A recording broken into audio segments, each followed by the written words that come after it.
प्रजापति ने सबसे पहले इनका विवाह अश्निकी के साथ हुआ और इन्हीं का एक नाम बीरणी। ये बीरण प्रजापति की पुत्री थी, इसलिए इनका नाम बीरणी पड़ा। और तब इन्होंने दक्ष प्रजापति ने बीरणी के साथ सृष्टि का फिर से विस्तार किया और इन्होंने सबसे पहले 10,000 पुत्रों को जन्म दिया और 10,000 जो पुत्र थे, हर्याश्व नामक पुत्र थे, उनको जन्म दिया। इनसे कहा कि जाओ जाकर के तुम सृष्टि करो। जब सृष्टि करने के लिए इनको भेज दिया तो ये जा रहे थे कि सृष्टि करेंगे, भाई संतान उत्पन्न करेंगे, संतान होगी, परिवार बढ़ेगा। अब जब जा रहे थे तो नारद जी मिल गए रास्ते में। कहे कहाँ जा रहे हो? कहे जा रहे हैं सृष्टि करने। कहे अच्छा ठीक है, सृष्टि करने तो जा रहे हो, ये बताओ कि तुम्हारी जो संतान होगी वो कहाँ रहेंगे? पृथ्वी के बारे में कुछ जानते हो कितनी बड़ी है? और सृष्टि तो करने जा रहे हो तो पहले जान लो, तब तो सृष्टि करोगे। संतान तुम्हारी कहाँ रहेगी, क्या है तुम्हारे पास, सृष्टि कैसे करना, इसके सब के बारे में कुछ जानो तब सृष्टि करो। कहे क्या करें? कहें जाओ तब करो पहले।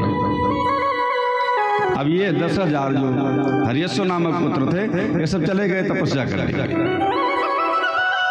नारद जी ने उनको भेज दिया। जब देखा कि हमारे 10,000 पुत्र तपस्या करने के लिए चले गए, नारद जी के उपदेश थे, तो इन्होंने 1,000 सबलाश्व नामक पुत्रों को उत्पन्न किया और उनसे कहा कि तुम जा करके सृष्टि करो।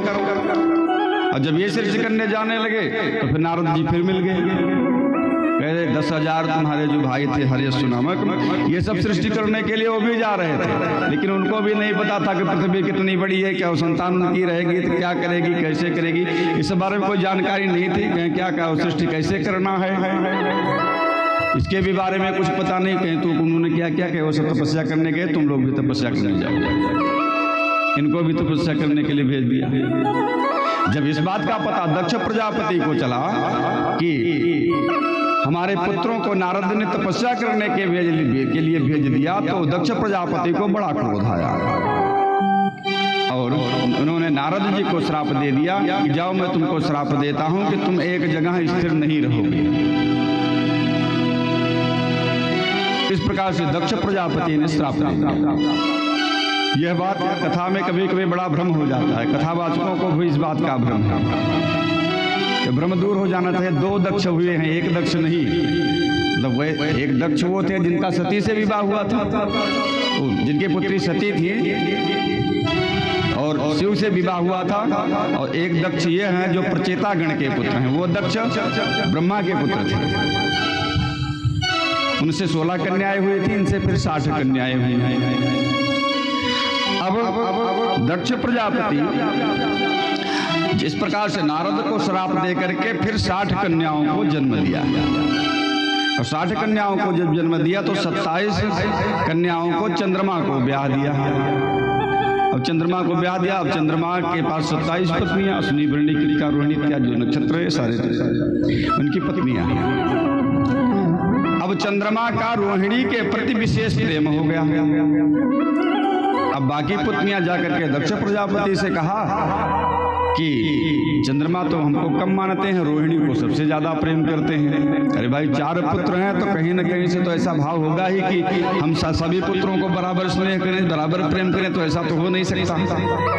किसी न किसी के प्रति विशेष आसक्ति हो ही जाती है।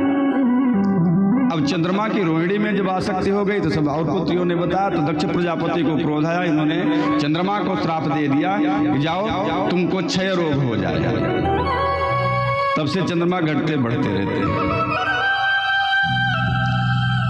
इस प्रकार से वंश का वर्णन क्या और विस्तार से फिर कथा हुई। अपरिचित प्रश्न करने लगे कि प्रभु हमने सुना कि पहले किसी के मुख से कि देवगुरु बृहस्पति जो हैं वो इंद्र से नाराज हो गए थे, ऐसा मैंने सुना था। सृष्टि विस्तार की कथा यहीं तक है। ऐसा मैंने सुना था कि देवगुरु बृहस्पति इंद्र से नाराज हो गए। वही कथा अगर आप विस्तार से हमको सुना देते तो बड़ा आनंद आ जाता। कि अच्छा ठीक है, ध्यान पूर्वक सुनो। एक बार की बात, देवगुरु बृहस्पति इंद्र की सभा में गए। जब इंद्र की सभा में गए, इंद्र के तो गुरु थे बृहस्पति जी। उस समय सभा में नाच हो रही थी। इंद्र अपने सिंहासन पर बैठा हुआ था। सब लोग सोमरस का पान किए हुए थे और नाच चल रही थी। उस संगीत में सभी लोग मस्त थे। अब गुरुजी आए। जो गुरुजी आए तो गुरुजी को देखा तो इंद्र ने, लेकिन इनका स्वागत सत्कार नहीं किया। हम गृहस्थों का यह धर्म है कि हमारे दरवाजे पर जो आवे उसको बैठने के लिए उचित आसन दिया जाए। आसन देने के बाद उसको जल पिलाया जाए। जरूरी नहीं है कि मिठाई ही दी जाए। अपने यहाँ जो भी है कुछ नहीं है तो केवल जल ही दे दिया जाए। अपने दरवाजे पर जो आवे वो अतिथि सत्कार बहुत आवश्यक है। सर्वप्रथम उसको बैठने के लिए आसन दिया जाए। बहुत लोगों की ऐसी आदत होती है, दरवाजे पर कोई आए, हाँ भैया बताइए कैसे आए। ऐसा नहीं, पता नहीं कहाँ से आ रहा, कैसे आ रहा, दूर से आ रहा, नजदीक से आ रहा, थका हुआ है कि नहीं थका हुआ है, फिर भी जैसे आवे दरवाजे पर उसको बैठाइए और बैठा करके उसको जल पिलाइए। अब देवगुरु बृहस्पति जब आए तो इंद्र देखा। इंद्र देख करके सोचने लगा, अरे जब इंद्र ने सम्मान नहीं किया गुरु जी का, देखने के बाद भी गुरु जी कहे कि अब चेला बिगड़ गया है। अब चेला बिगड़ गया है। और जब चेला बिगड़ गया है तो गुरु जी को सुधर जाना चाहिए। भाई अपना सम्मान बचाने के लिए तो गुरु जी को सुधर जाना चाहिए। अब चेला क्या करे, सुधारे? कहीं कुछ नहीं बोले। उस समय बृहस्पति जी लौट करके आए, अपनी पत्नी तारा से कहे, देखो देवी, मैं इंद्र के यहाँ गया था और इंद्र ने मेरा सम्मान नहीं किया। मैंने तो कुछ नहीं कहा, लेकिन अब मैं इंद्र के यहाँ नहीं जाऊंगा। ये छोटा सा बटुक का वेश धारण करके देवगुरु बृहस्पति बटुक का वेश धारण करके चले गए, छुप गए गुफा में। अब मैं जाऊंगा नहीं, अपना राज्य कार्य संभाले। गुरु के बिना तो कार्य होता भी नहीं है। और वैसे भी कहा गया, मंत्री गुरु वैद्य जो प्रिय बोले भयास, राजधर्म तन तीन कर हो बेगी नासी। मंत्री, गुरु और वैद्य, इन तीनों को प्रिय नहीं बोलना चाहिए। अरे भाई, वैद्य दवा देगा और दवा देने के बाद कहे भैया शुगर होएगा, शुगर का दवाई दिए, उसके बाद कहा मिठाई खूब खाया, खूब चीनी खाया, तो दवा काम करेगी कहाँ? और गुरु जो सत्य मार्ग है, सत्य मार्ग की तरफ शिष्य को लेकर के जाए, यह गुरु का कार्य है। अगर रास्ते से बिगड़ रहा है शिष्य तो उसको रास्ते पर ले जाना यह गुरु का कार्य है। गुरु अगर प्रेम बस अथवा भय बस उसको सही मार्गदर्शन नहीं कर रहा है तो यह गुरु की गलती है। और गुरु की जब गलती से वो शिष्य का भी फिर नाश हो जाएगा। और मंत्री जो है, मंत्रीगण अगर राजा को उचित सलाह नहीं देंगे तो राजा तो ऐसे ही स्वच्छंद हो जाएगा। अब जब देवगुरु बृहस्पति नाराज हो गए, नाराज होने के बाद चले गए। अब सभा विसर्जित हुई। सभा विसर्जित होने के बाद इंद्र को पता चला, अरे गुरु जी आए थे, मैंने तो उनका सम्मान नहीं किया। फिर तुरंत अपने किसी दूत को भेजे, कहे जाओ जाकर के गुरु जी को बुला कर लाओ। और जब गया वहां पर, पूछा तारा से, कहे गुरु जी कहाँ गए? कि मुझको तो पता है नहीं, गुरु जी कहाँ गए, कहीं चले गए। बहुत ढूंढा, फिर गुरु जी मिले नहीं। जब देवगुरु बृहस्पति नहीं मिले तो इंद्र सोचने लगा कि अब तो मेरे पास गुरु है नहीं, कहीं ऐसा ना हो कि राक्षस मुझ पर चढ़ाई कर दें और मेरा राज्य चला जाए। इंद्र को अपने राज्य की बड़ी चिंता रहती है।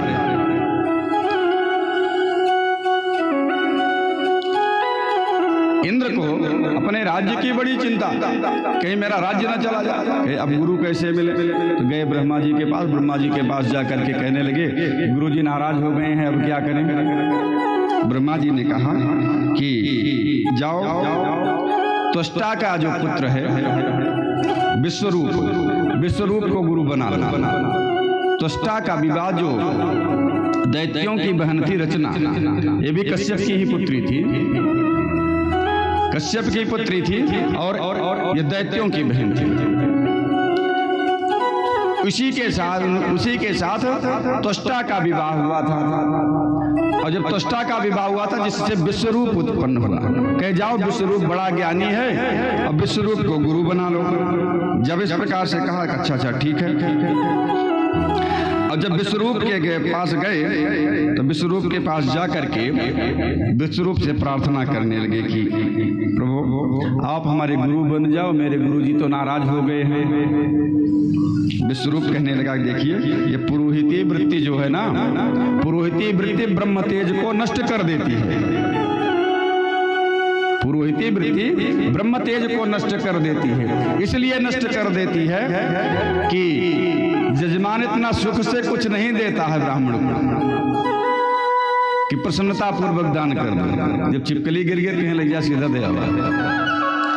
और यजमान का जो पाप है वही प्रायश्चित रूप में वो लेता है। अगर वो लेता है तो अगर गायत्री इत्यादि का जप नहीं करता तो उसकी आगे की पीढ़ियां धीरे धीरे नष्ट हो जाती है।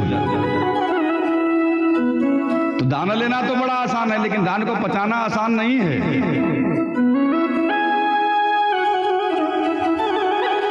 अब विश्वरूप कहने लगा कि देखिए पुरोहिती वृत्ति से तो ब्रह्मतेज नष्ट हो जाता है, और ब्रह्मतेज नष्ट हो जाता है, इसलिए मुझको पुरोहिती वृत्ति से क्या मतलब। मैं पुरोहिती वृत्ति नहीं करना चाहता, मैं पुरोहित नहीं बनना चाहता। तो फिर कहा ब्रह्मा जी ने कहा, अच्छा कह ब्रह्मा जी ने कहा तो ठीक है, मैं तुम्हारा गुरु बन जाऊंगा।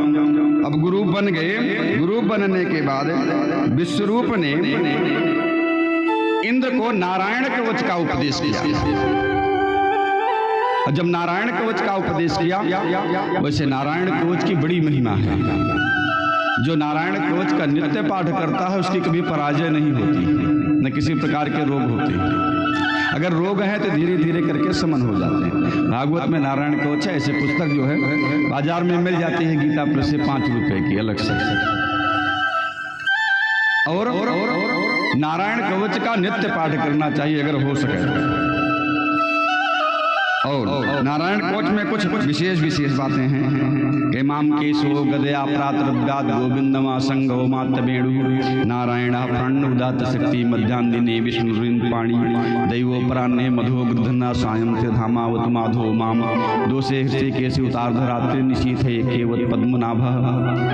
एक विशेष बात यह है कि अगर रात्रि में हम सो रहे हैं, सोते समय हम पद्मनाभ भगवान का नाम लेकर के पद्मनाभ स्मरण करके सो जाएंगे तो हमको रात्रि में स्वप्न नहीं होगा। दुख स्वप्न तो नहीं होगा एकदम से। तो बेकार स्वप्न अगर जिसको आते हैं तो वो पद्मनाभ भगवान का स्मरण करे तो रात्रि में उसको दुस्वप्न नहीं होंगे। अगर स्वप्न होंगे तो वो सत्य हो जाएगा। ये नारायण कवच में बड़ी विशेष बात है। और नारायण कवच का तो बहुत प्रयोग भी करवाया गया है लोगों के और बहुत अच्छा कार्य भी करता है। इसलिए अगर कोशिश हो करके नारायण कवच का पाठ करना चाहिए सबसे। और न कर सके तो कम से कम इतना तो स्मरण ही कर लें कि रात्रि में सोते के समय हमको पद्मनाभ भगवान का नाम लेकर के सोना है। कथा के माध्यम से थोड़ी छोटी छोटी बातें हमको ग्रहण कर लेनी चाहिए, अपने जीवन में उतारने की कोशिश करना चाहिए। ऐसे कथा सुनने से कुछ नहीं होता। जब तक हम अपने में अनुकरण नहीं करेंगे, उतारेंगे नहीं, तब तक कुछ नहीं होगा। तो कथा हमको इसीलिए सुनने की आवश्यकता है कि हम अपने जीवन में कुछ परिवर्तन लाएं। परिवर्तन की ही अपेक्षा से कथा सुननी चाहिए। नहीं तो कथा आए सुन लिए उसके बाद चलेगी, उसका कोई मतलब है नहीं। पूरी कथा में 2 घंटे 2.5 घंटे 3 घंटे जो भी कथा हो रही, कथा सुने, उसमें एक ही बात अच्छी लगी उसी को ग्रहण कर लें। चलो हम आज से यही करेंगे। अब इस प्रकार से जब नारायण कवच का उपदेश कर दिया, नारायण कवच के उपदेश से इंद्र बड़ा बलशाली हो गया। वैसे कवच का मतलब होता है सुरक्षा, ढाल। पहले जब सैनिक लोग युद्ध करने जाते थे कवच और कुंडल पहनते थे। तो कवच सामने से यहाँ से लेकर के ढक दिया जाता था। सामने से कोई बाण मारता था तो भेदन नहीं होता था उसका। अब नारायण कवच के प्रभाव से इंद्र जब बलशाली हो गया तो इंद्र कहने लगा कि देखिए गुरुजी, आपने तो बड़ी कृपा की मुझ पर, अब मैं चाहता हूं कि एक यज्ञ करवा दीजिए हमारे यहाँ एक यज्ञ करवा दीजिए। विश्वरूप कहने लगा चलो ठीक है, मैं एक यज्ञ करवा देता हूं। अब जब यज्ञ करवाने के लिए इंद्र ने कहा तो इंद्र यज्ञ की तो सारी तैयारी हुई और यज्ञ प्रारंभ हुई। और जब यज्ञ प्रारंभ हो गई तो विश्वरूप आहुति देने लगा देवताओं को। अब देवताओं को आहुति दिलाते दिलाते इसके मन में बात आ गई, ये विशेष बात है, यजमान और पुरोहित अगर नहीं बन रही है तो छोड़ देना चाहिए, इसलिए कि दोनों का संबंध एक जैसे होना चाहिए। यजमान और पुरोहित की जो यजमान की भावना है वही भावना गुरु की होनी चाहिए, पुरोहित की होनी चाहिए।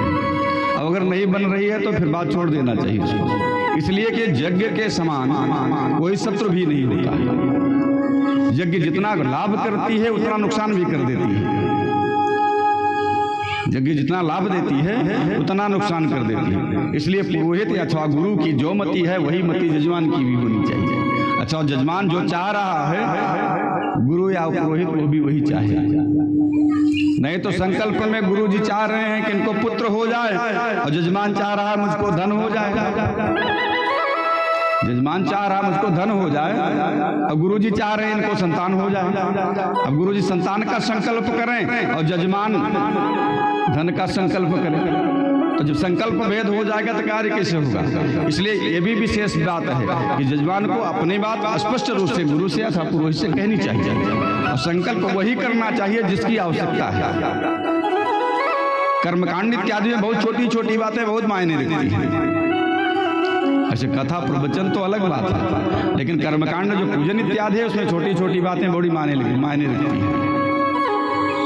अब विश्वरूप यज्ञ करवाने लगा तो देवताओं के नाम का नाम लेकर के बड़े तेज से बोलता प्रजापते स्वाहा, इंद्राय स्वाहा, इस प्रकार से आहुति देने लगा। तभी इसके मन में विचार आया, अरे मैं तो अपने पिता के पक्ष का कल्याण कर रहा हूं लेकिन ननिहाल पक्ष का बड़ा अनिष्ट कर रहा था, इसलिए कि इसकी मां दैत्यों की बहन थी ना।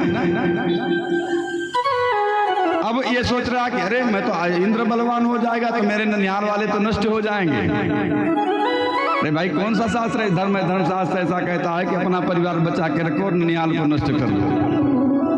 हम श्राद्ध इत्यादि क्रिया करते हैं, जब अपने पक्ष की श्राद्ध करते हैं तो ननिहाल पक्ष की भी श्राद्ध करते हैं। अब ये बात विश्वरूप को याद, अरे मैं तो गलत कर रहा हूं। तुरंत तेज से बोलता इंद्राय स्वाहा, प्रजापते स्वाहा, विष्णु स्वाहा, धीरे से बोलता नमुचे स्वाहा, संवराय स्वाहा, बलय स्वाहा।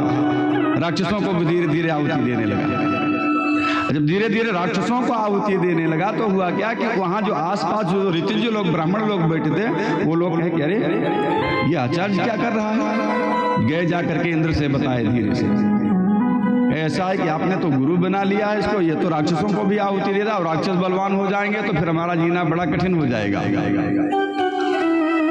कहे अच्छा ठीक है चलो।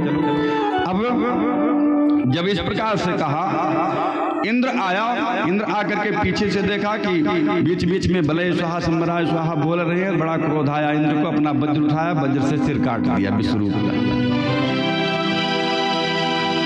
विश्वरूप का वध कर दिया।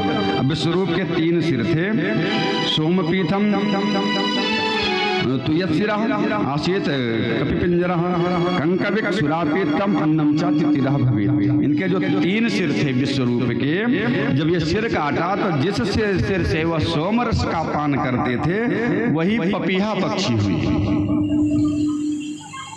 यहाँ 3 पक्षियों की उत्पत्ति हुई जब विश्वरूप का सिर कटा, और जिससे सुरापान करते थे उसी से गौरैया पक्षी की उत्पत्ति हुई, और जिससे वह अन्न खाते थे उसी से तीतिर पक्षी की उत्पत्ति हुई। इस प्रकार से इंद्र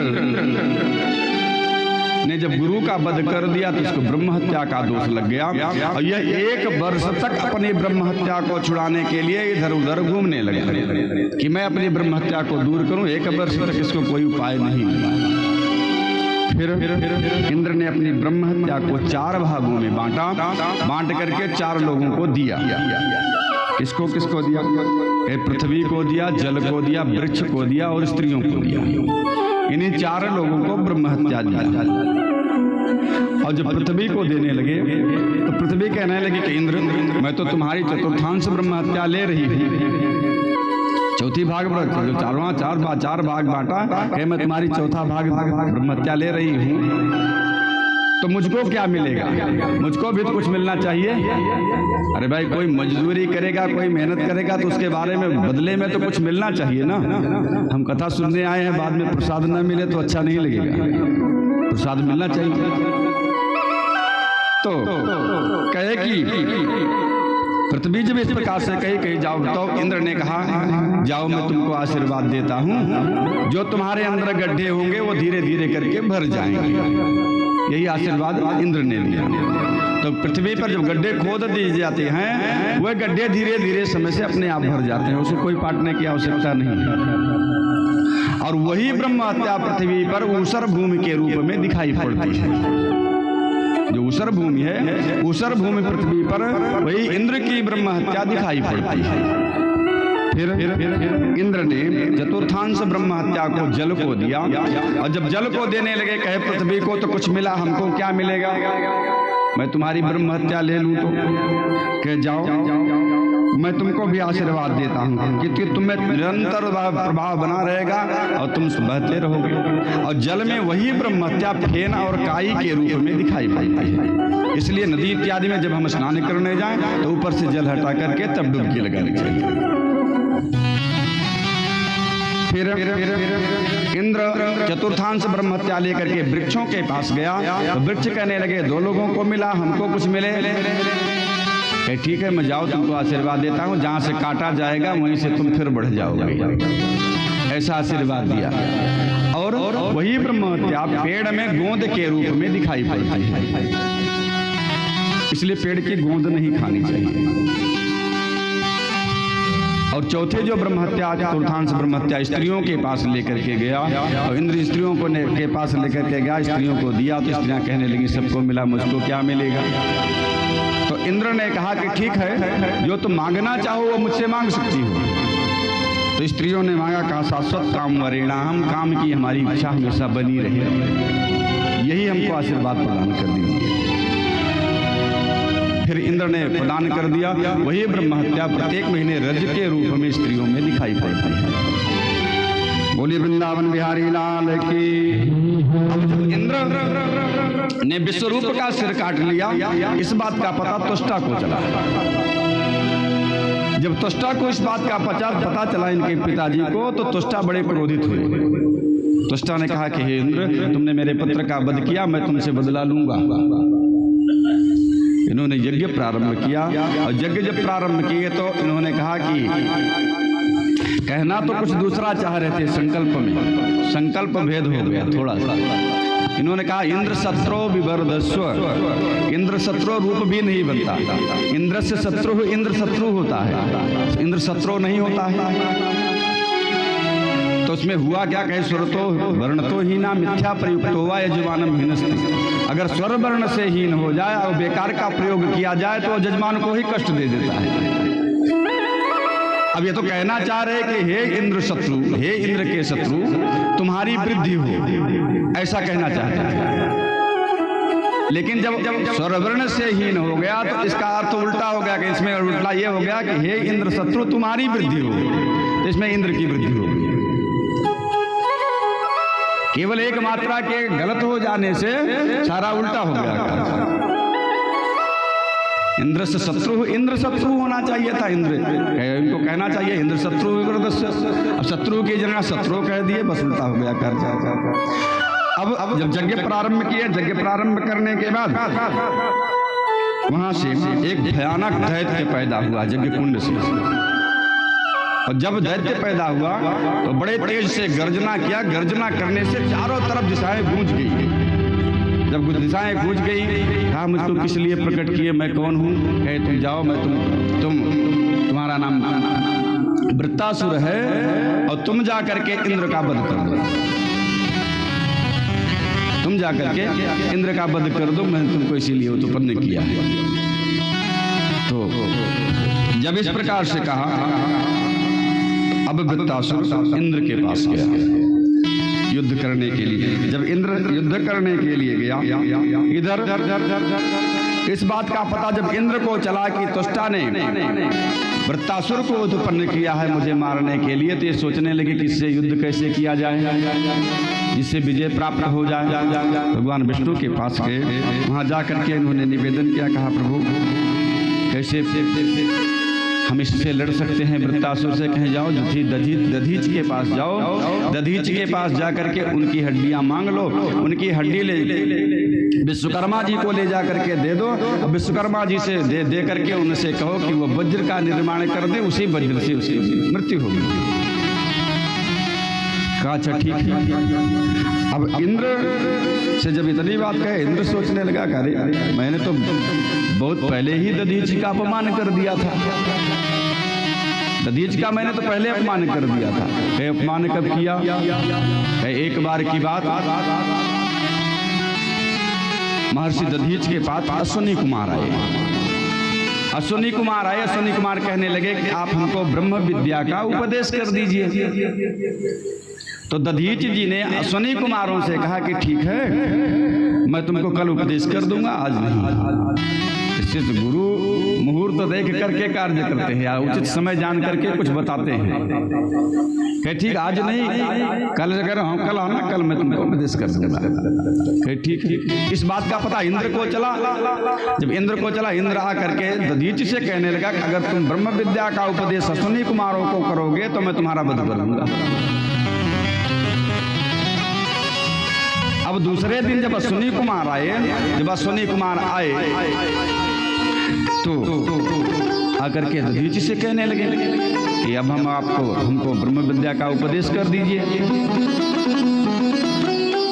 तो दधीच ने कहा कि देखो इंद्र आया था कल तुम्हारे जाने के बाद, उसने कहा कि अगर मैं ब्रह्म विद्या का उपदेश तुमको करूंगा तो मेरा वध कर देगा। गुरु जी इसमें कौन सी बड़ी बात है, मैं आपका सिर अभी काट देता हूँ, आप इस शरीर से, इस सिर से मत उपदेश दीजिए, दूसरे सिर से उपदेश कर दीजिए। और इंद्र जब आपका सिर काटेगा तो मैं जो पुराना सिर है उस सिर में फिर से जोड़ दूंगा। अभी इतनी बड़ी सर्जरी हुई नहीं कोई।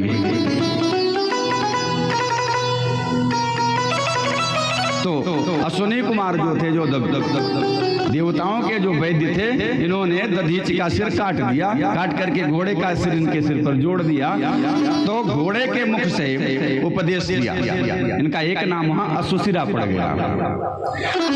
तो इन्होंने घोड़े के मुख से ब्रह्म विद्या का उपदेश अश्विनी कुमारों को किया। जब अश्विनी कुमारों को ब्रह्म विद्या का उपदेश कर दिया तो इंद्र को इस बात का पता चला। इंद्र आया, इनका सिर काट लिया। तो अश्विनी कुमार फिर से जो पुराना सिर इनका था फिर से जोड़ दिया। तब वही इंद्र सोच रहा, मैंने तो दधीच का अपमान तो पहले ही कर दिया है, और उनसे मैं हड्डी मांगने के लिए अगर जाऊंगा तो क्या मुझको दे देंगे? जब इस प्रकार से विचार करके इंद्र गया दधीच के पास। दधीच के पास जाकर के बड़े सम्मान पूर्वक प्रणाम किया, कहा निवेदन किया, कहा कि आप अपनी शरीर हमको दे दीजिए। वैसे भी मांगने वाले कुछ लोग ऐसे हैं, 8 लोग जिनको दूसरे के दुख का ज्ञान नहीं होता कि दूसरा भी दुखी है। 8 लोग हैं इस श्रेणी में। एक कौन है? राजा वैश्या यमस्याग्नि चौरो बाल याचको पर दुखम न जानाति अष्टमो ग्राम कंटक। ये 8 लोग दूसरे का दुख नहीं जानते। एक कौन है? राजा भी दूसरे का दुख नहीं जानता। अरे भाई वो तो वैसे मालपुआ काट रहा है, उसको क्या जरूरत है जनता के बारे में, जिए चाहे मर जाए। और कौन कहे? वैश्या। जो वैश्याएं हैं तो उनको धन चाहिए, उसको क्यों दुखी है सुखी है उससे क्या मतलब है। और यमराज भी दूसरे का दुख नहीं जानते, जब लेके जाना है तो लेके चले जाएंगे। अग्नि भी दूसरे के दुख को नहीं जानते। अरे भाई अग्नि जान करके छूओगे तो भी जल जाओगे, अनजाने में छूओगे तो भी जल जाओगे। अगर उसको इतना पता हो जाए दूसरे का दुख समझने लगे, काहे जलाएगी अग्नि किसी? चोरों, जो चोर लोग हैं वो भी दूसरे को दुख को नहीं जानते। अरे भाई हम बड़ी मेहनत से 10 रुपया कमा करके अपने जेब में रखे हुआ आया, जेब काट लिया। अब उसको नहीं पता कि 10 रुपया रखे थे। और बच्चा जो है वह बच्चा भी दूसरे के दुख को नहीं जानता। जो छोटे बच्चे हैं वो तो जिद पकड़ लिए, हमको गाड़ी चाहिए रिमोट वाली गाड़ी चाहिए तो चाहिए। थैली जेब में आपके पैसा है चाहे नहीं है, उससे क्या मतलब, तो गाड़ी चाहिए।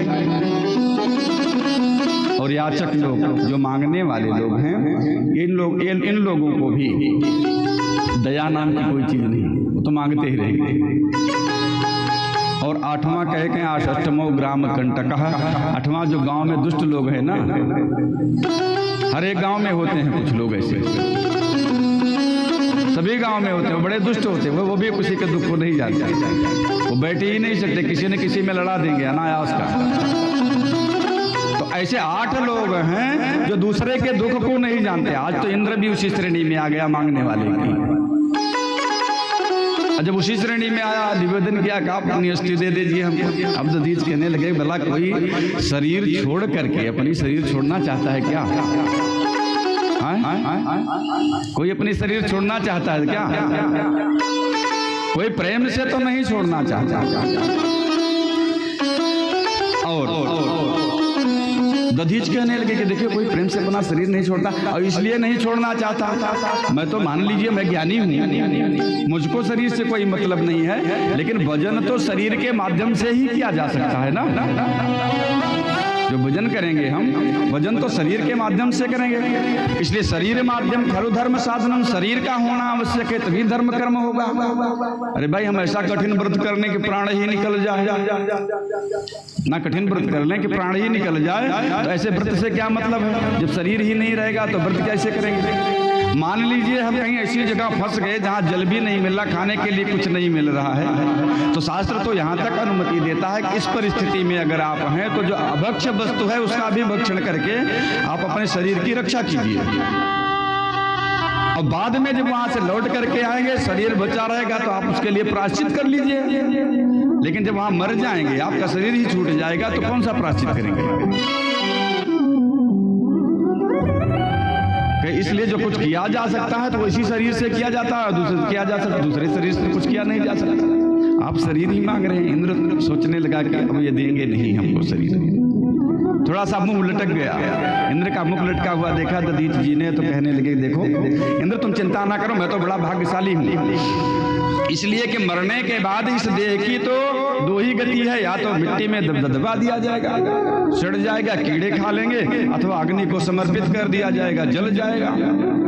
मैं तो बड़ा भाग्यशाली हूँ कि मरने के बाद भी मेरा शरीर जो है वो किसी कार्य आ तो रहा है, अरे किसी के कार्य में तो आ रहा है। मैं बड़ा भाग्यशाली हूँ, ये शरीर भी पूर्वार्थ में चला जा रहा है। तुरंत योग के द्वारा अपना प्राण त्याग दिए।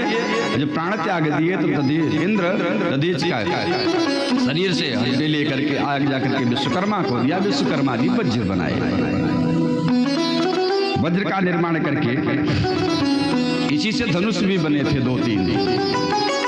अजगौ पिनाक इत्यादि जो धनुष थे, जिसको भगवान कृष्ण ने तोड़ा था, जो राम जी ने तोड़ा था, ये सब दधीच की अस्थि से ही बने थे।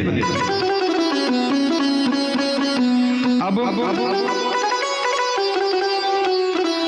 विश्वरूप जब इधर वृत्तासुर ने चढ़ाई किया इंद्र पर, तो इंद्र भी अपने ऐरावत हाथी पर सवार होकर के हाथ में वज्र लेकर के वृत्तासुर से युद्ध करने के लिए चला। सुखदेव जी कहते हैं कि हे परीक्षित, जब युद्ध भूमि में वृत्तासुर पहुंचा, वृत्तासुर पहुंच करके भगवान से प्रार्थना करने लगा कि प्रभु देखिए, जिसकी जन्म हुई है तो उसकी तो मृत्यु निश्चित है। वृत्तासुर कह रहा है, वैसे युद्ध इत्यादि बुद्धि भूमि में ऐसी तो मति सबकी नहीं होती, युद्ध भूमि में ऐसी मति सबकी नहीं होती।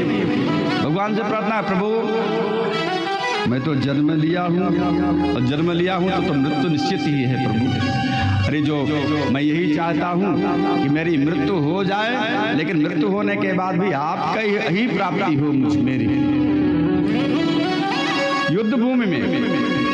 और जब प्रार्थना कर रहा था, प्रार्थना करते करते कहने लगा कि प्रभु अजात पत्रा पक्षा युव मात्र खगाः स्तन्यम यथा वस्त्रतरा सुधारता प्रिया प्रियैव विस्तुम विसृण्याः मनोरविंदाच दिदीक्षिते राम। हे प्रभु, मैं आपका जो कमल के समान जो मुख है वही उसकी का दर्शन करना चाहता प्रभु।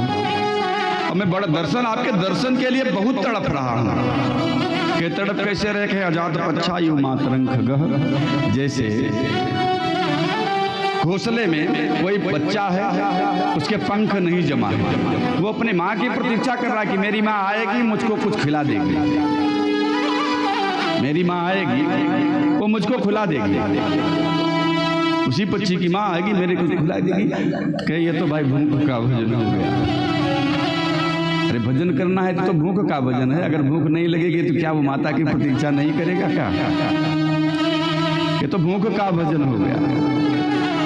तो कहे प्रिया प्रियैव विस्तुम विसृण्या, जैसे कहे अपनी एक पत्नी अपने पति को की प्रतीक्षा करती है, उसी प्रकार से प्रभु मैं आपकी प्रतीक्षा कर रहा हूँ। एक स्त्री थी, उसका पति परदेश गया हुआ था। जब उसका पति परदेश गया तो परदेश से उसने पत्र लिखा कि मैं 2 दिन में घर आने वाला हूँ। अब वही स्त्री अपने पति के प्रेम में टकटकी लगाए निहार रही है कि वो हमारा पति आने वाला है। अब जिस दिन आने को हुआ, उस दिन हुआ क्या कि वह स्वयं ना आकर के अपने मित्र को भेज दिया। मित्र को भेज करके बहुत सारा धन दे दिया और कहा ये ले जा करके मेरी पत्नी को दे देना। जब वह मित्र उसकी पत्नी को ले जा करके वो धन दिया तो वो स्त्री कहने लगी तो मुझको तो धन की प्रतीक्षा नहीं थी, मुझको अपने पति की प्रतीक्षा थी कि अगर वो आ जाते तो धन नहीं, धन की आवश्यकता नहीं थी मुझको तो उनकी आवश्यकता थी। हे प्रभु, जैसे वो स्त्री अपने पति की प्रतीक्षा कर रही थी अपने पति के दर्शन के लिए, प्रभु उसी प्रकार से मैं आपका दर्शन चाहता हूँ बस, और कुछ चाहिए नहीं, धन दौलत कुछ नहीं चाहिए। युद्ध भूमि में इस प्रकार से प्रार्थना किया। वृंदावन बिहारी लाल की। वृत्तासुर फिर अगले श्लोक में कहता है कि प्रभु न नागपृष्ठम न च सार्वभौमम न पारमेष्ठ्यम न रसाद न नागपृष्ठम न च पारमेष्ठ्यम न सार्वभौमम न रसाधिपत्यम न योग सिद्धि पुनर्भवम समंजसे तै विरहाय कांक्षे। प्रभु मैं तो केवल आपका दर्शन करना चाहता हूँ। न नागपृष्ठम, मैं स्वर्गलोक का भी राज्य नहीं चाहता, न पारमेष्ठ्यम, न ब्रह्मलोक इत्यादि का ही राज्य चाहता हूँ, न सार्वभौमम, न मैं कोई बहुत बड़ा राजा ही बनना चाहता, न रसाधिपत्यम, न मैं पाताल लोक का राजा बनना चाहता। ऐसा नहीं कि मुझको राज्य काज कहीं का चाहिए। न योग सिद्धि पुनर्भवम, न तो मुझको कोई योग चाहिए और न कोई किसी प्रकार की सिद्धि ही चाहिए। मैं तो केवल आपका दर्शन चाहता हूँ। इस प्रकार से शुद्ध मति से भगवान से प्रार्थना किया। भगवान से प्रार्थना करके इंद्र से युद्ध प्रारंभ किया। इंद्र से जब युद्ध प्रारंभ हुआ तो इंद्र ने अपने वज्र का प्रहार वृत्तासुर के ऊपर किया, जिससे एक भुजा इसकी कट गई। भुजा तो कट गई लेकिन इंद्र का वज्र जमीन पर गिर गया। अब इंद्र बड़ा लज्जित हुआ, ये तो मरा नहीं, इसकी केवल भुजा कटी। इंद्र लज्जा के मारे अपना वज्र नहीं उठा रहा था। अब वृत्तासुर करने लगा इंद्र से कि देखो इंद्र, ये युद्ध करने का समय है, ये तो युद्ध करने का समय है, ये दुख करने का समय नहीं है। और तुम दुख कर रहे हो युद्ध भूमि में। अरे जिसकी मृत्यु हुई है उसका तो मरना निश्चित है, इसके लिए काहे के लिए दुख करना। उठाओ वज्र उठा करके फिर से युद्ध करो। इतना कह करके वृत्तासुर स्वयं वज्र उठा करके इंद्र को, फिर से इंद्र ने वज्र का प्रहार किया, उसका दूसरी भुजा कट गई।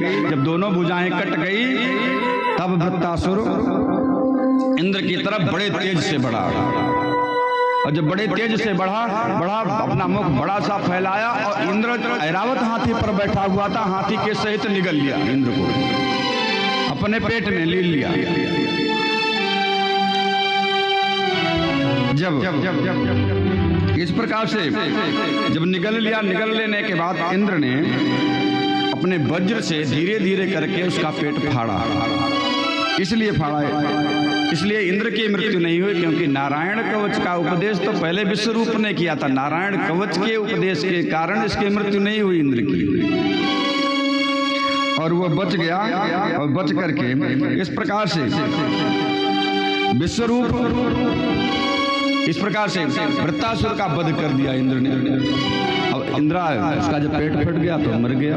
अब आया तो फिर से इसको एक बार ब्रह्म हत्या का दोष लगा।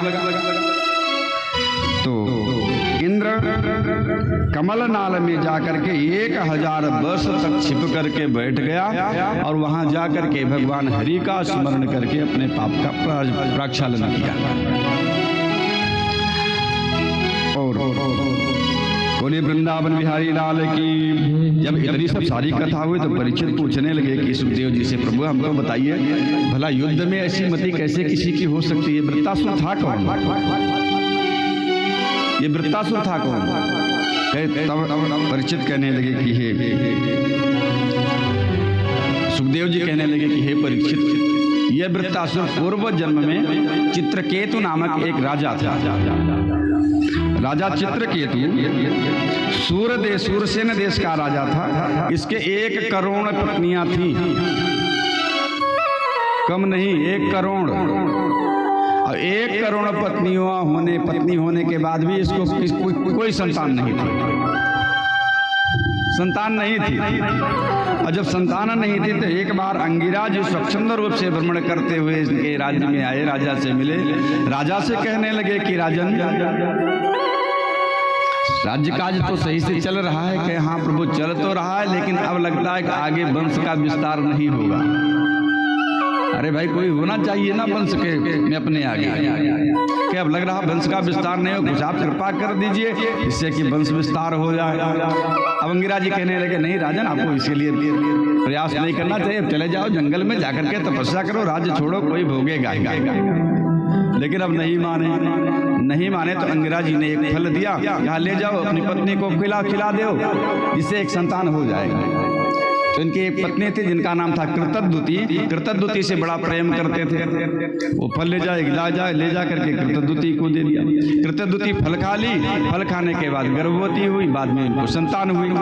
जब संतान हो गई तो और स्त्रियां जो थी उनको बड़ी जलन होने लगी, इनको बड़ी जलन होने लगी।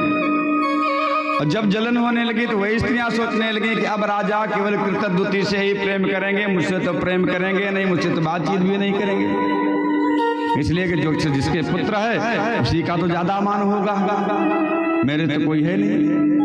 ऐसा विचार करके उन स्त्रियों ने क्या किया, रात्रि के समय उस बच्चे को ले जाकर के जहर पिला दिया। सौतिया दाह मां हमरे नायना ते लोग न रहा। अरे भाई उसकी बराबरी करिए दूसरे की। तो कहे कि जहर पिला दिया, बच्चा मर गया रात में। अब सुबह हुई, जब सुबह हुई तो कृतद्युति उठी करके देखी महल में कि बच्चा सो रहा है। इनको लगा बच्चा भी सो रहा है। गई, सारा जो कार्य करना था नित्य कृत्य अपना कर करके किया। नित्य कृत्य करने के बाद फिर इधर उधर कार्य करें, थोड़ा सा दिन और चढ़ गया, 8 बज गया। सोच रही आज मेरा बच्चा बहुत देर तक सो रहा, बात क्या है? इतनी देर तक तो कभी नहीं सोता था। वैसे बच्चे तो वैसे ही सुबह उठ जाते हैं, बड़े लोग भले ना उठे लेकिन बच्चे तो सुबह उठ जाते हैं। बहुत देर हुआ, बच्चा क्यों नहीं उठा? बुलाया, दासी को बुलाया, जाओ देखो बच्चा क्या।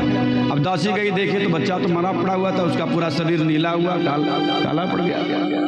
आई बड़े चिल्लाती, अरे बच्चा तो मर गया है। देखा तो बच्चा मर गया। सभी लोग चिल्लाने लगे, राजा चित्रकेतु और कृतद्युति।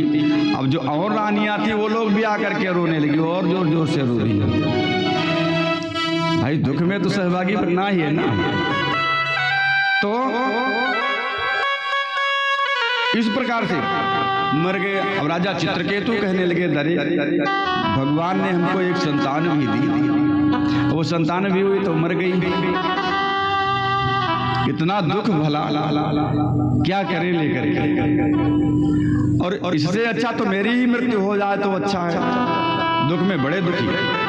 और एक पिता के सामने पुत्र की अथवा संतान की मृत्यु होती है तो वह पीड़ा बड़ी सहनीय होती है।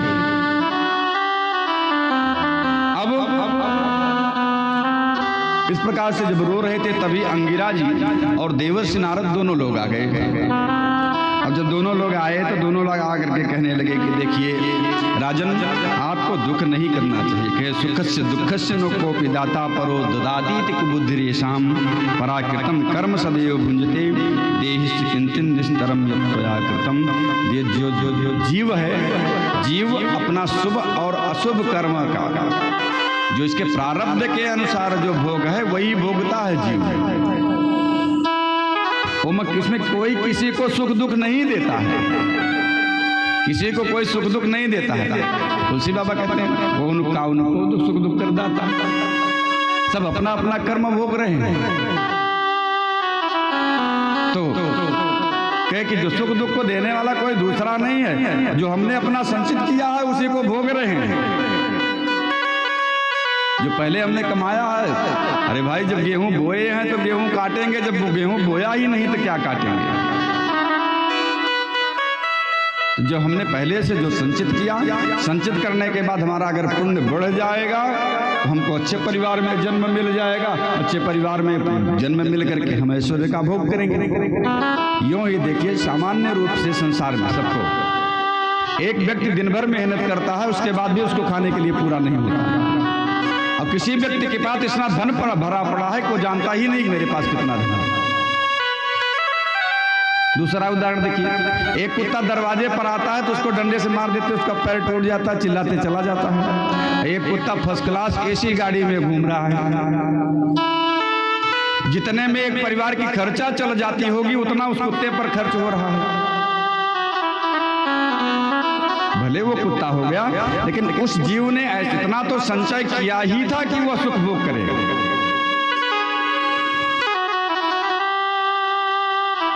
तो कह रहे कोई किसी के सुख दुख का साथी नहीं है। अरे जैसे पथिक लोग एक साथ जा रहे हैं ना, रास्ता चल रहे हैं और रास्ता चल रहे हैं, कहीं विश्राम का स्थान आया, सभी लोग बैठ करके एक ही जगह पर जलपान किए, बातचीत किए, भैया कहाँ से आए हो, कहाँ जाओगे, तुम्हारा घर कहाँ है, कुछ देर बातचीत किए, थोड़ी देर के बाद उठे सब जिसको जहाँ जाना है वहाँ चला गया। उसी प्रकार से ये जीव है, जीव ब्रह्म से निकला है, ब्रह्म से आया है, और फिर जिस प्रकार से अपना अपना जहाँ जहाँ जिसका मार्ग है वो अपने अपने मार्ग पर फिर से चला जाएगा। इसलिए इसमें बहुत चिंता करने की बात नहीं है। फिर उन्होंने चक्रव्यूह मंत्र का उपदेश किया राजा चित्रकेतु चक्रव्यूह मंत्र का जब उपदेश कर दिए तो राजा चित्रकेतु अपना राज्य छोड़ करके चले गए तपस्या करने के लिए। जब वहाँ तपस्या किए, तपस्या करने के बाद भगवान प्रसन्न हुए तो यही चित्रकेतु को चित्रकेतु गंधर्व पद प्राप्त हुआ। भगवान ने इनको वीणा दी और कहा जाओ अब जा करके तुम स्वर्ग इत्यादि लोक में भगवान के सबका कीर्तन गान करना। चित्रकेतु गंधर्व जब हो गया राजा चित्रकेतु, एक दिन की बात ये स्वच्छंद रूप से विचरण करते हुए हिमालय की तरफ गया। उधर देखा कि भगवान शिव बैठे हुए हैं, भगवान शिव की गोद में माँ पार्वती बैठी हुई हैं और सामने लोग बैठे हैं, उनको उपदेश कर रहे हैं। चित्रकेतु जब अपने विमान से देखा ऊपर से तो इसको बड़ी हंसी आई। अरे कम से कम ठीक है सती, अगर अपनी पत्नी को शिव इतना ही प्रेम करते हैं, गोद में बैठाए हैं, तो कम से कम उपदेश के समय तो मर्यादा का ध्यान रखते हैं। इसी बात को लेकर के हंसी आई चित्रकेतु को। अब ये बात माता पार्वती जान गई कि ये मुझको देख करके हंस रहा है, तुरंत इनको श्राप दे दिया कि जाओ तुम असुर हो जाओ। जैसे चित्रकेतु को श्राप दिया कि जाओ तुम असुर हो जाओ, तुरंत अपने विमान से उतर करके आया, आकर के माँ पार्वती से प्रार्थना करने लगा, माता जी मुझसे तो गलती हो ही गई। और ठीक है गलती हो गई तो कोई बात नहीं, आपने श्राप दिया तो भी बहुत अच्छा किया, लेकिन एक वरदान भी दे दो, छोटा सा वरदान भी दे दो। श्राप दे दिया कोई बात नहीं, ये तो देवता लोग जो कृपा करना चाहते हैं ना, तो चाहे श्राप दे दें चाहे अनुग्रह कर दे, उसमें कुछ न कुछ रहस्य छिपा ही होता है कि माता जी एक वरदान दे दो बस। अब शिव जी बैठे थे बगल, कहे देख रहे हो देवी, ये तो विष्णु का भक्त है, अगर ये चाहता तो इसके पास इतनी तपस्या का प्रभाव है कि ये तुमको भी श्राप दे सकता है, परंतु ये हाथ जोड़ करके तुमसे आपसे निवेदन कर रहा कि मुझको एक वरदान दे दो। तो चित्रकेतु ने कहा कि मेरी प्रभु में मति हमेशा बनी रही। हमारी बुद्धि जो है वो भगवान में लगी रहे, यही आशीर्वाद प्रदान करना। माँ पार्वती ने आशीर्वाद दिया। वही चित्रकेतु राजा चित्रकेतु गंधर्व हुए। बोले वृंदावन बिहारी लाल की। एक दिन दिति महाराज जिससे दैत्य हुए, तो दिति कश्यप जी से कहने लगे कि इंद्र जो है वो हमारे पुत्रों का वध कर देता है, उनसे झगड़ा लड़ाई करता है। आप कोई उपाय हमको बताइए जैसे बड़ा बलवान अच्छा सा पुत्र हो जाए, अब वो इंद्र से पराजित न हो।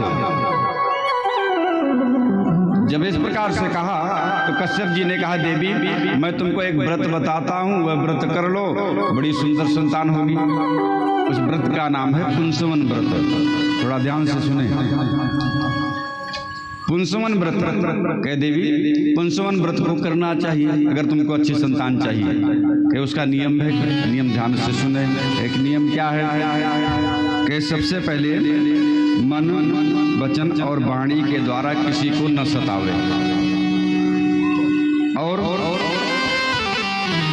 न झूठ बोले, जमीन पर सोवे, नख न काटे, केस न काटे और हमेशा पवित्र अवस्था में रहे, किसी का झूठा भोजन न करे, स्नान शयन करने के पहले अपना हाथ पैर धुल करके उसके बाद पैर सूख हो जाए तब सोवे और किसी का दिया हुआ कुछ न खाए। इस प्रकार से और आचमन इत्यादि करके भगवान का स्मरण करे, भगवान का भजन करे और मंत्र का जप करे। मंत्र बता दिया, नमो भगवते पुरुषाय महानुभावाय महाविभूत पते स महाविभूत बलिर वपुहारिणी। इस प्रकार से मंत्र बताया और मंत्र बताया का यह मंत्र है, इसी मंत्र से भगवान का पूजन करे। पूजन करके नित्य आराधना करे, पवित्रता पूर्वक रहे। 1 वर्ष तक ये सारी क्रिया करनी है। एक दिन का व्रत नहीं है कि एक दिन में फल मिल जाए। यहाँ तो तुरंत पेड़ लगाओ और फल चाहते हो तो थोड़े मिल जाता है। यहाँ तो यज्ञ आदि अगर होती है तो उसका बल विफल कभी कभी हो जाता है, 2-3 महीने के बाद आता है। यज्ञ होने के बाद 3 महीने बाद फल आता है। लेकिन यज्ञ कैसी हो रही है, कौन करवा रहा है, इस पर भी बात निर्भर करती है। अगर यज्ञ सही से हो जाए तो उसका फल तो मिल ही जाता है। इस प्रकार से उपाय बताए। कहा देवी अगर ये व्रत तुम करोगे तो बढ़िया सुंदर सी संतान होगी और वो इंद्र से पराजित नहीं होगी। कहा ठीक है मैं व्रत करूंगी। व्रत कर लिया।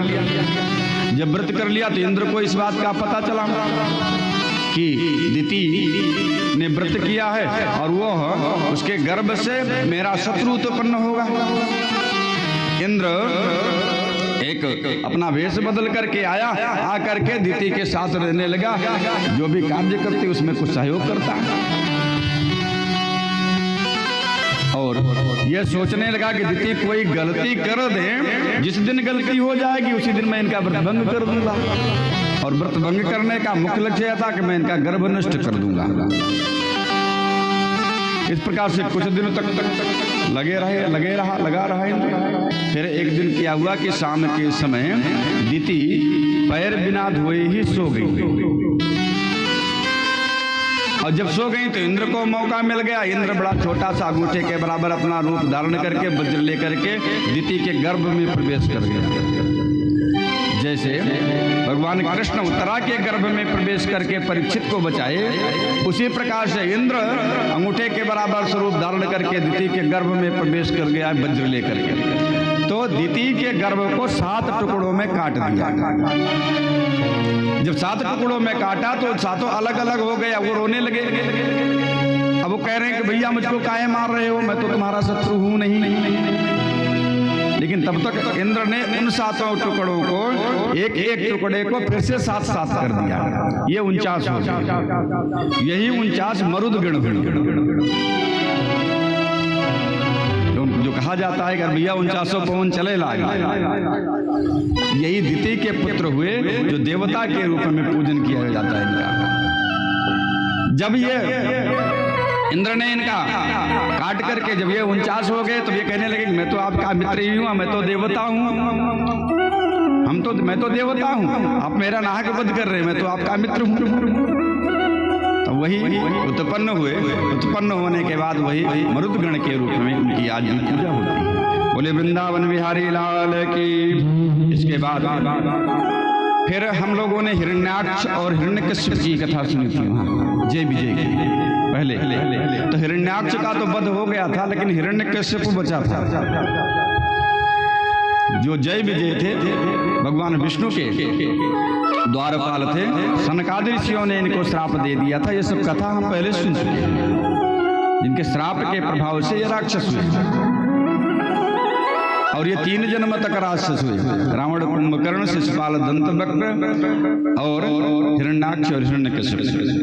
तो हिरण्याक्ष का वध भगवान बराह भगवान का जब अवतार हुआ था, बराह भगवान ने इनका उसका वध किया। वध से मृत्यु हो गई। मृत्यु होने के बाद हिरण्यकश्यप अपनी पत्नी और अपने भाई की पत्नी हिरण्याक्ष की पत्नी रुषा भानु से कहने लगा कि देखो, तुमको जरा सा भी अब दुख नहीं करना चाहिए, दुख नहीं करना चाहिए। एक कथा सुनाता है छोटा का देवी, तुम लोग सुनो, मैं एक छोटी सी कथा सुनाता हूँ, ध्यानपूर्वक सुनो। एक पक्षी का जोड़ा था और उसके बच्चे भी बड़े छोटे छोटे थे और वो घोंसले में रह रहा था। इतने में एक बहेलिया आया, बहेलिये ने दाना डाला, दाना डाल करके जाल डाल दिया। जो उसकी मादा थी, मादा उस जाल में फंस गई। अब जब मादा जाल में फंस गई तो बहेलिया उसको मार दिया। मार देने के बाद फिर उसको लेकर के फिर छिप गया। अब जब इसका जो पुरुष पक्षी था वो बड़ा चिंता करने लगा, अरे मेरी पत्नी तो मर गई, अब मैं क्या करूंगा, अपने बच्चे का भरण पोषण कैसे करूंगा, बच्चे को कैसे पालूंगा, बच्चे छोटे छोटे हैं, वो तो मर गई, भला बेचारी क्या करे। वैसा चिंतन ही कर रहे थे और कर रहे तो बड़ा दुख था। दुख के कारण शांति पूर्वक बैठा हुआ था। तब तक बहेलिया छिप करके देख रहा था, तुरंत उसने बाण मार दिया और जब बहेलिया ने बाण मार दिया तो अभी मर गया। हिरण्यकश्यप कहने लगा, देवियों, माता, देखो ऐसा है ना, वो जो काल है, काल तो आएगा ही। अरे जिसकी तो मृत्यु है, जन्म हुआ है तो उसकी मृत्यु निश्चित है। जो मर गया वो मर गया, उसके बारे में चिंता करने की नहीं आवश्यकता है। अब अपनी सुरक्षा करो, ये बात अच्छी है कि हम अपनी सुरक्षा करें। तब ये लोग शांत हुए और स्वयं मंदराचल पर्वत पर चला गया तपस्या करने के लिए। और जब ये मंदराचल पर्वत पर गया तपस्या करने के लिए तो कहीं ऊर्ध्वाहो नभो दृष्टि पादांगुष्ठा शतावनी, अपना हाथ दोनों ऊपर उठा करके नभो दृष्टि आंख को आकाश मंडल की तरफ लगा दिया और पैर के अंगूठे पर खड़ा होकर के तपस्या करने लगा। ये लोग राक्षस लोग तपस्या भी बहुत कठोर करते थे। और विशेष बात है, जब भगवान राक्षसों पर बहुत कृपा किए, उनको बहुत जल्दी से दर्शन दे दिया। क्यों? कारण ये रहा कि जब हम मित्र भाव से अथवा प्रेम से किसी को स्मरण करते हैं तो वह भाव नहीं बन पाता है। लेकिन अगर हमारी किसी से शत्रुता हो जाए तो उसका चिंतन दिन रात बना रहता है, उसका चिंतन दिन रात बना रहता। सोते जगते उठते बैठते कैसे पराजित किया जाए, क्या किया जाए, उसके बारे में दिन भर रात भर सोचते ही रहते हैं। एक काम दूसरा, दूसरा काम वो। और जब निरंतर चिंतन बन जाता है उस भाव से, भगवान तो भाव के ही भूखे हैं, भाव तो समझते ही हैं। इसलिए कि वस्तु शक्ति जो है वह ज्ञान की अपेक्षा नहीं करती। बिजली का करंट तब भी लगेगा, जान के छो तो भी, बिना जाने छो तो भी। इसलिए जो नाम की जो शक्ति है, नाम की शक्ति तो का काम है, उसका तो भाव समाप्त कर ही देगी। और चाहे शत्रु भाव से जपो चाहे मित्र भाव से जपो, तो इनके निरंतर चिंतन बन जाता था। इसलिए भगवान जल्दी से पहुंच जाते थे। अब यह इस प्रकार से कठिन तपस्या करने लगा। ऊपर हाथ करके आंख को आकाश मंडल में लगा दिया, पैर के अंगूठे पर खड़े होकर के तपस्या करने लगा। और जब तपस्या करने लगा फिर ब्रह्मा जी प्रसन्न हुए। ब्रह्मा जी आए, ब्रह्मा जी आकर के कहने लगे कि हे हिरण्याक्ष, तुम बताओ वरदान क्या चाहते हो, तपस्या किस लिए करेंगे। तो कहने लगा कि देखिए मुझको यही वरदान दे दीजिए कि जो आपके सृष्टि में जितने भी जीव हैं उन जीवों से मेरी मृत्यु न हो। आपकी सृष्टि में पहले तो अमरता का वरदान मांगा, तो ब्रह्मा जी ने कहा मैं अमरता का वरदान नहीं दे सकता, बाकी जो मांगना चाहे वो मांग लो। तो इसने खूब बुद्धि लगाई, कहा कि मुझको यह वरदान दे दीजिए कि आपके द्वारा बनाई हुई सृष्टि में किसी भी जीव के द्वारा मेरी मृत्यु न हो। ब्रह्मा जी ने कहा ठीक है। कहा मेरी मृत्यु जो है न सूखे में हो न गीले से हो, मेरी मृत्यु ना पृथ्वी पर हो, न आकाश में हो, न दिन में हो, न रात्रि में हो, न अस्त्र से हो, न शस्त्र से हो, न घर के अंदर हो, न घर के बाहर हो। ब्रह्मा जी जब इस प्रकार से वरदान मांगा तो ब्रह्मा जी ने कहा चलो ठीक है, आशीर्वाद देता। इनको तो आशीर्वाद देना था, आशीर्वाद दे करके चले गए। अब इधर हिरण्यकश्यप के जो पुत्र हुए प्रहलाद अनुलाद इत्यादि 4 पुत्र हुए।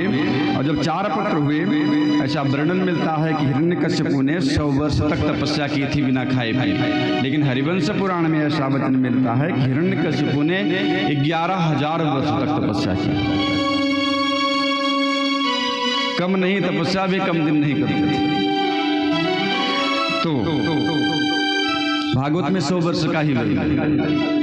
अब इस प्रकार से तपस्या करने के बाद जब लौट करके आए तो इनके प्रहलाद पुत्र हुए, प्रहलाद, सहलाद, हलाद और अनुलाद। इस प्रकार से 4 पुत्र हुए। इन 4 पुत्रों में प्रहलाद को बड़ा प्रेम करता था। प्रहलाद धीरे धीरे बड़ा हुआ, और जब प्रहलाद बड़ा हुआ तो अपनी गोद में बैठाए थे। गोद में बैठा करके एक दिन बातचीत करने लगे प्रहलाद से, बेटा ये बताओ, मैं तो यहाँ का राजा हूँ और राजा को करना क्या चाहिए। अब जब इस प्रकार से कहा तो कहने लगे अरे कौन किसका राजा, कौन किसका राजा, राजा तो वो ईश्वर है, साक्षात नारायण जी हैं, वही तो ईश्वर सबके राजा हैं। जब जिसको चाहते हैं, जहाँ जैसे चाहते हैं वैसे नचाते रहते। अब हिरण्यकश्यप कहा अरे ये सब सारी बुद्धि इसको कैसे आ गई।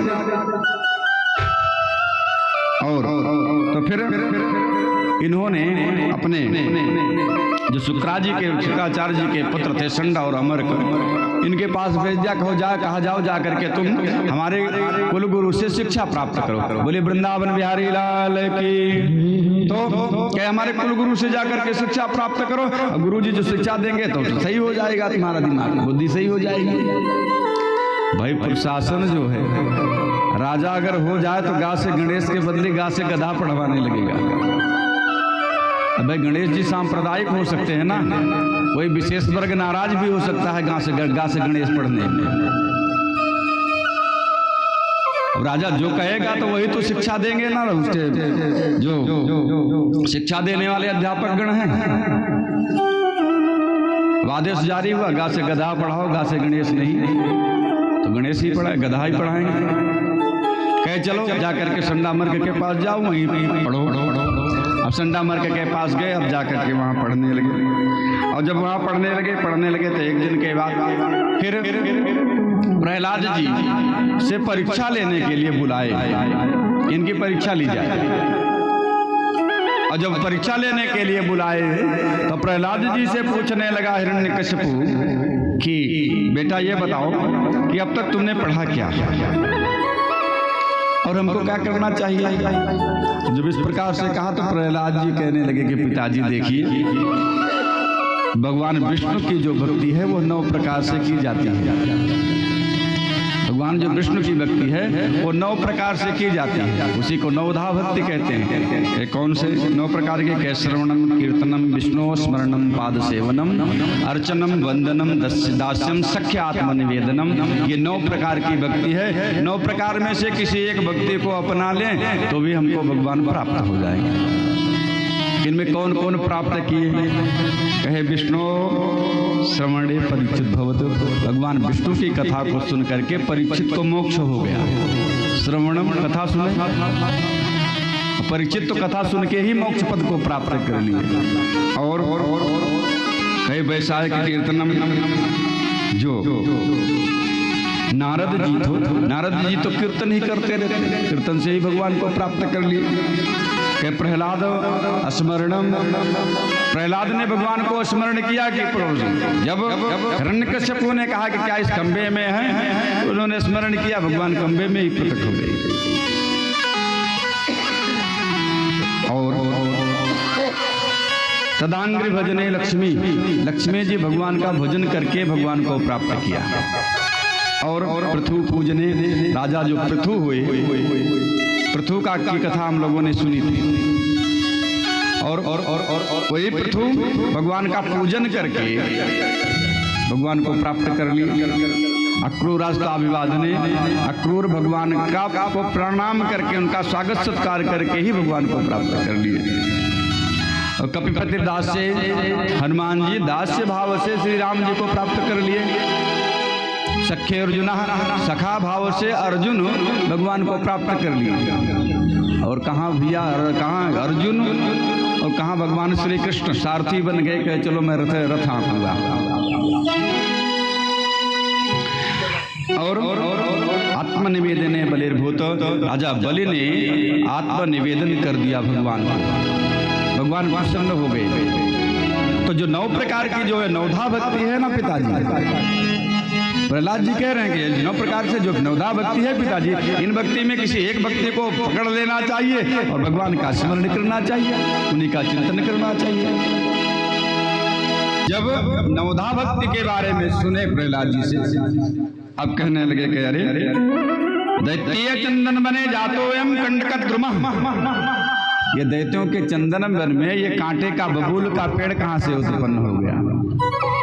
दैत्यों के चंदन रूपी वन में ये कांटे का पेड़ कहाँ से पैदा हो गया? तुरंत संडामर्ग को बुलाए, कैसी शिक्षा दे रहे हो इसको? अभी हाथ जोड़ करके संडामर्ग खड़े हो गए, अरे राजन मैंने तो कुछ नहीं किया, नमत प्रणीतम न पर प्रणीतम सुदम बताते हो तवेंद्र शत्रु नैसर्ग की यमतिलस्य राजन नियक्ष मन्यु ककदास्मवान। हे राजन नमत प्रणीतम न पर प्रणीतम, न इसने न इन्होंने पढ़ाया न मैंने पढ़ाया, हम दोनों ने इसको नहीं पढ़ाया। ये तो जो आपका पुत्र है, इसके आपके पुत्र में ये नैसर्गिक गुण है, पहले से ही विद्यमान है, पहले से ही विद्यमान है। इसलिए कि आयु वित्तम च कर्मम च विद्या निधनमेव च पंचैतान सिद्धन्ते गर्भस्थेन देहिना। आयु, वित्त, धर्म, कर्म, ये सब 5 चीज जो है ये गर्भ माँ के गर्भ से ही सिद्ध हो जाता है। ये तो इसका नैसर्गिक गुण है, ये तो पहले से ही सब प्राप्त है, हमने तो इसको पढ़ाया नहीं।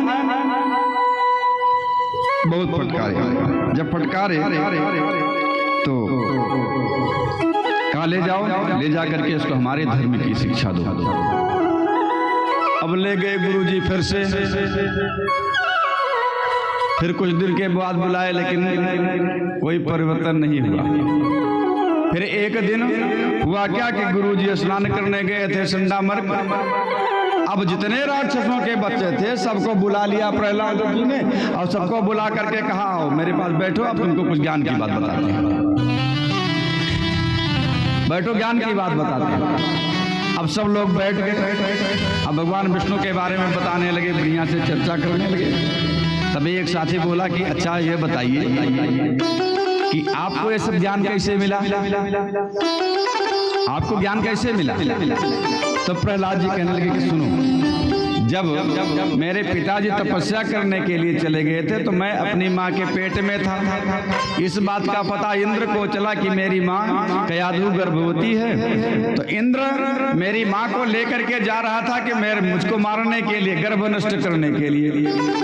और रास्ते में नारद जी मिल गए, और जब नारद जी मिल गए, नारद जी ने इंद्र से पूछा कि इसको कहाँ ले जा रहे हो? कहे इसका जब बच्चा होगा तो मैं बच्चे को मार दूंगा, इसलिए ले जा रहा हूँ। कहे काहे मार दोगे भाई? कहे कि इससे जो होगा वो बच्चा वो मेरा शत्रु होगा। कहे जो अभी तो गर्भ में ही है, तो ऐसा कैसे निर्धारण हो सकता है कि शत्रु होगा कि मित्र होगा? ये तो भगवान, नारद जी कहने लगे तो भगवान का बड़ा भक्त होगा। और भगवान स्वयं इस पर कृपा करेंगे। हमको तो ऐसा लग रहा है, तुम कह रहे हो शत्रु होगा। अच्छा, नारद जी इंद्र से छुड़ा दिए कयाधु को।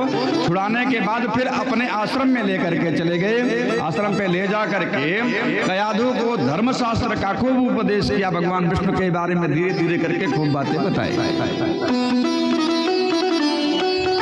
कुछ बातें विशेष माताओं को और सुनना चाहिए। दोष दूसरे को लगता है। जब गर्भ में संतान हो तो माताओं को ज्यादा इधर उधर की बात नहीं करना चाहिए। इसलिए जो गलतियां माताएं करती हैं फिर संतान वही करते हैं ना। पर अब अभिमन्यु जो था वो माँ के गर्भ में ही सीख लिया था चक्रव्यूह तोड़ना। प्रहलाद जी को नारद जी माँ के गर्भ में ही उपदेश कर दिए ना। तो उस समय अगर माताएं चाहते कि अच्छा संतान हो तो अच्छे से भगवान का स्मरण पूजन करना चाहिए। और जब रोज झगड़े लड़ाई करेंगे तो वो भी पैदा होगा तो भी झगड़ा लड़ाई करेगा। बच्चे को अच्छा सच्ची संतान उत्पन्न करने में माताओं का विशेष योगदान है। जैसे खेती करने के लिए तो बहुत अच्छी किस्म के उन्नत बीज हम ले आकर के खेत में बो दें। लेकिन अगर ऊसर भूमि है तो ऊसर भूमि में कितने भी अच्छी किस्म का बीज बोएंगे तो उसमें तो फलाना ही नहीं है सही। इसलिए बीज के साथ साथ जो खेत है, खेत भी अच्छा होना चाहिए ना। जब वो खेत अच्छा रहेगा तो अच्छी फसल होगी उसमें। इसलिए माताओं को विशेष रूप से इस बात का ध्यान रखना चाहिए कि हमको अगर अच्छी संतान चाहिए तो आप भगवान का भजन पूजन करिए, भगवान की आरती पूजा करिए हमेशा, या किसी धर्म ग्रंथ का अध्ययन करिए। धर्म ग्रंथ का अध्ययन न करिए, कोई विषय की बात हो, कोर्स की बात हो, उनको सबको पढ़िए। लेकिन इधर उधर अगर प्रपंच की बात करेंगे तो जब प्रपंच की बात करेंगे तो आपका संतान भी प्रपंची होगा, बाद में प्रसाद भी देगा धुंधकारी की तरह। बोली वृंदावन बिहारी लाल की। अब गर्भ में ही प्रहलाद जी कह रहे हैं कि अरे मित्रों, तो मैं तो माँ के गर्भ में था। तो नारद जी आश्रम पर लेकर के चले गए। अब वहाँ आश्रम पर ले जा करके मेरी माँ को उन्होंने धर्मशास्त्र का उपदेश किया। अब मैं धर्मशास्त्र का सारा जब उपदेश कर दिया, मैं तो माँ के पेट में था, सारी विद्या मैंने प्राप्त कर ली, मैं तो वहीं से पढ़ा हूँ। अब यहाँ कहाँ समय है गुरु जी को पढ़ाने का, इन सब बातों को बताने का। बता करके कहने लगे कि चलो हम लोग भी भगवान नाम का कीर्तन कर लेते हैं। अब ये लोग सभी जितने राक्षस कुल के लोग थे सब कीर्तन करने लगे। और जब ये सभी लोग मिलकर के कीर्तन करने लगे, इतने में संडामर्क भी आ गए। तो कीर्तन के प्रभाव से संडामर्क भी दोनों लोग कीर्तन करने लगे। राक्षस कुल के जो बच्चे थे उन सबके साथ कीर्तन करे। संडामर्क भी आए, वो भी कीर्तन करने लगे। उसी कीर्तन में वो भी रम गए। थोड़ी देर कीर्तन के बाद में इनको पता चला, अरे मैं क्या कर रहा हूँ। फिर डांटे तुरंत बच्चों को, तब बच्चे शांत हुए। देखिए, वातावरण का बड़ा प्रभाव पड़ता है। वातावरण का बड़ा प्रभाव होता है। जैसे जब हम लोग पूजन करवाते हैं, पूजन करवाने के बाद आचमनी प्राणायाम इत्यादि करवाते हैं, पवित्री पहनाने के बाद सुस्तैन करते हैं। सुस्तैन इसलिए करते हैं कि वहाँ का जो वातावरण है, वहाँ का पहले वातावरण सही हो जाए। पूजा के योग्य माहौल होना चाहिए ना। और जब पूजा के योग्य वातावरण होगा तब तो हमारा मन पूजा में लगेगा। और जब पूजा के योग्य वातावरण ही नहीं होगा तो मन कैसे लगेगा। अब यहाँ पर सभी लोग कथा सुनने आए हैं, सब लोग कथा सुन रहे हैं। कथा के योग्य जब वातावरण हो जाए, इसीलिए भी कीर्तन किया जाता है। कीर्तन इत्यादि की आवश्यकता इसीलिए है कि वह उसके योग्य पर्यावरण हो जाए। सारे लोग बैठ करके कथा सुन रहे हैं और उस वातावरण के अंदर जो जो आएगा वो उसी प्रकार से हो जाएगा। हमने किताबों में बहुत सारी जगह पढ़ा है कि एक ही घाट पर बाघ और बिल्ली, शेर और बकरी सब पानी पीते थे, सबका हृदय परिवर्तन हो जाता था। ये वातावरण का प्रभाव था। जो लोग तपस्या करते थे उनके तब्बल का प्रभाव था कि वहाँ पर किसी भी प्रकार से कोई हिंसा नहीं कर सकते। हिंसक लोग भी वहाँ शांत हो जाते थे। आज कीर्तन के प्रभाव से जब संडामर्क भी कीर्तन करने लगे, बाद में डांट करके सबको शांत करवाया। शांत करवाने के बाद संडामर्क लेकर के प्रहलाद जी को आए हिरण्यकश्यप के पास, कहे अरे राजन, ये जो आपका बच्चा है इसको आप ही संभालिए, मैं नहीं संभाल सकता। इसलिए कि मैं जो इसको शिक्षा देता हूं वो शिक्षा स्वयं नहीं ग्रहण करता, और जो इसके जितने और दूसरे बच्चे हैं उनको भी बिगाड़ रहा है, और उनको क्या बात लगता है कि मेरी भी मति बदल जाएगी, इसलिए आप ही संभालो। अब हिरण्यकश्यप को बड़ा क्रोध आया। इसने क्या किया कि इसको मारने के लिए बहुत सारा उपयोग किया, उद्योग किया। अंधेरे कमरे में बंद कर दिया, वहां भगवान का स्मरण करे, भगवान तो प्रकाश स्वरूप आकर के उसका प्रकाश उत्पन्न कर दिए। सांप भेज दिया, कमरे में बंद कर दिया कि सांप से कटवाया तो भी इनकी मृत्यु नहीं हुई, हाथी से कुचलवाया तो भी मृत्यु नहीं हुई, पहाड़ी के ऊपर से फेंकवा दिया उसके बाद में मृत्यु नहीं हुई, नदी में फेंक दिया तो भी मृत्यु नहीं हुई। सुरक्षितम तिष्ठ रक्षितम, भगवान जिसकी रक्षा करना चाहते हैं तो उसकी रक्षा कर देते हैं, और भगवान जिसको मारना चाहते हैं उसको मार देते हैं, कोई लाख कोशिश कर। एक बार की बात, एक बड़े बहुत गरीब व्यक्ति था, वो जला जा रहा था, माँ पार्वती शिव भी जा रहे तो देखा, तो पार्वती देखी, बड़ी दया आ गई। माँ पार्वती कहने लगी कि प्रभु इसको कुछ धन दे दीजिए, सुखी हो जाए, कुछ धन दे दीजिए, सुखी हो जाए। भगवान शिव कहने लगे देवी तुम कहाँ चक्कर में पड़ रही हो, इसके प्रारब्ध में ऐसा नहीं है कि सुख हो जाएगा। कह रहे अब आप देंगे तो काहे नहीं मिलेगा, क्या चलो ठीक है मैं दे देता हूँ। अब कुछ धन उठा करके उस रास्ते में रख दिया जिस रास्ते से जा रहा था वो। और जब वहां वो पहुंचा तो उसके मन में आया कि जो अंधे लोग होते हैं वो कैसे चलते हैं, अंधे कैसे चलते हैं, चलो आंख बंद करके देखें एक बार कि अंधे कैसे रास्ता चलते हैं। आंख बंद कर लिया, जहां धन रखा था उसके आगे चला गया, तो मिला नहीं। तो जब भगवान जब देना चाहते हैं तो जब प्रारब्ध में नहीं है तो भी नहीं मिल पाएगा, और जब भगवान जिसकी रक्षा करेंगे तो उसको फिर कोई मार नहीं सकता। इन सब से जब नहीं मरा मेरे प्रहलाद जी जीवित ही रहे, तो इनकी एक बहन थी होलिका, जिसका ढूंढा नाम, फिर इसको बुलाया और इसको ब्रह्मा जी से वरदान प्राप्त था आग में तुम जलोगी नहीं, कहा एक काम करो तो इसको लेकर के आग में बैठ जाओ। आग जलाए, आग में लेकर के बैठ गई, ढूंढा जल गई, लेकिन भगवान बच गए, प्रहलाद जी बच गए। तो आग से भी बच गए, वहां से भी सुरक्षा हो गई। अब जब सब जगह से सुरक्षा हो गई, हिरण्यकश्यप को बड़ा क्रोध आया। भाई अगर हम कोई कार्य बार बार कर रहे, सफलता नहीं मिल रही है तो खीज तो होती ही है, बड़ी खीज हुई इसको। अब प्रहलाद को बुला करके बड़े जोर से डांटने लगा, अरे दुष्ट तुम ये बताओ, तुम कहते हो तुम्हारा ईश्वर सब जगह विद्यमान है, और ये बताओ कि क्या तुम्हारा ईश्वर इस खंबे में भी विद्यमान है? जब इस प्रकार से कहा तो प्रहलाद जी कहने लगे कि अब मैं कैसे कहूं कि खंबे में विद्यमान नहीं है, मेरा प्रभु तो खंबे में भी विद्यमान है। अगर खंबे में भगवान न होते तो खंबा कपड़ा गिर गया होता। भाई खंबा खड़ा है तो उसमें भी ताकत तो ही है, ऐसा नहीं, हाँ खंबे में भी मेरे भगवान हैं। जब इतनी बात जैसे कहा तभी हिरण्यकश्यप को क्रोध आया, अपनी गदा से प्रहार किया, खंबा चट चट करके बड़े तेज से आवाज से फटा और नरसिंह भगवान तुरंत पैदा हुए। और जब नरसिंह भगवान उत्पन्न हुए, बोले नरसिंह भगवान की।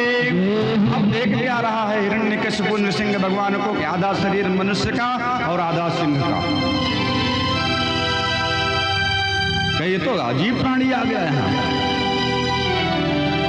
ये तो अजीब प्राणी आ गया। जब भक्त पर कष्ट हो जाता है तो भगवान को किसी न किसी रूप में आना ही पड़ता है, अथवा किसी महापुरुष के रूप में आ जाए, किसी संत पुरुष के रूप में आ जाए, अथवा किसी व्यक्ति के रूप में ही आ जाए, तो भगवान की प्रेरणा से ही होता है, यही मानना है। अब जब प्रहलाद पर इतना कष्ट देखा, भगवान नरसिंह रूप में प्रकट हो गए।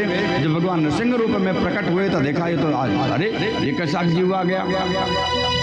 भगवान हिरण्यकश्यप की तरफ बढ़ने लगे और हिरण्यकशिपु भी भगवान से युद्ध करने लगा। सुखदेव जी कहते हैं परिचित भगवान उससे खेल रहे थे। हिरण्यकशिपु ने दोनों खूंसा से बड़े तेज से प्रहार किया। भगवान को ऐसा लगा जैसे किसी ने माला पहना दी हो, किसी ने माला पहना दी हो। भगवान पर कोई प्रभाव नहीं पड़ा। अब भगवान उससे खेल ही कर रहे थे, समय की प्रतीक्षा करने लगे कि समय आ जाए तब इसको मैं मारूं। और फिर धीरे धीरे करके गोधूली का समय आया। जो गोधूली का समय होता है, गोधूली का समय न दिन होता है न रात्रि होती है, वो दिन रात नहीं होता, वो तो गोधूली बेला होती है। अब जब गोधूली बेला आई तो भगवान विचार करने लगे कि अब तो समय आ गया, अब इसको मार देना चाहिए।